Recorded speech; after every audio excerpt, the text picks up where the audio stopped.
Welcome back, everybody, to yet another episode of The Winning Hand. I am your host, Howard Reback. We're filming live each week at Jack's Restaurant here in Montreal. An incredible place to stop by. Everybody here has been so wonderfully gracious to us and the crew. It's been really a pleasure. The Winning Hand, a show about gambling. You figure, how could there be a show about gambling every week? Well, the answer really is simple. There are hundreds and hundreds and hundreds of topics to do with the world of gambling and the addiction associated with gambling. Today, what I'd like to talk about is something that is dear to everyone's heart, and specifically not just to the gambler, and not even specifically to the gambler's family or friends. The topic is, what is gambling doing to the economy? The stress of gambling. What's it doing? What's it doing to your local grocery store? What's it doing to your local clothing store? What's it doing to restaurants, to bars? What's it doing to people who want to buy cars, who have bills to pay, mortgages to pay? We know, as we filmed this show live in the middle of 2010, that we are supposedly coming out of a Canadian recession. Things aren't great to begin with. Do we have that much disposable income to waste? And I do use that word waste carefully, because I still realize that gambling and gaming is supposed to be a form or an art of entertainment. But when it takes 6 or 7 billion, with a B, $1 billion out of this province's economy, I think something is wrong. If you're a storekeeper, you know what I'm talking about. If you own a restaurant, you know what I'm talking about.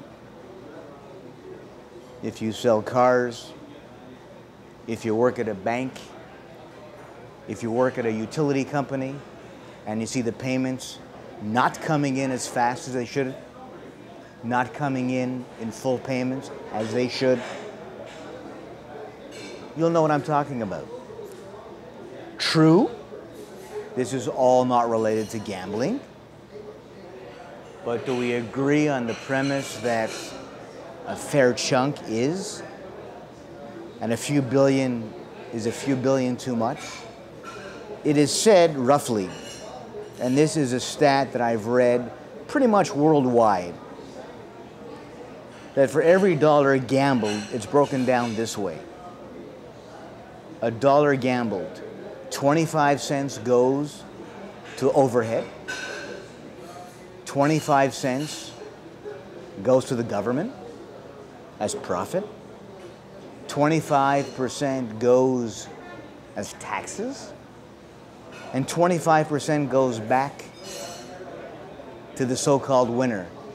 And I love using that word winner, because to me, using the word gambling and winner in the same paragraph, let alone the same TV show, should almost be a crime. Let's go back a sentence. 25 cents goes back out. Doesn't that mathematically mean that 75 cents stays in? Right? I'm a pilot, and I always laughed at the term when I would hear 2 planes had a near miss. No, they had a near hit. Think about it. What's the true definition of a near miss? A near hit. If 25 cents goes out, it means 75 cents is staying in. What's 3/4 of $6 billion? It's a lot of hamburgers. It's a lot of shirts. It's a lot of cars. It's a lot of mortgage payments that can't be met. It's a lot of cell bills that can't be met. It's too much.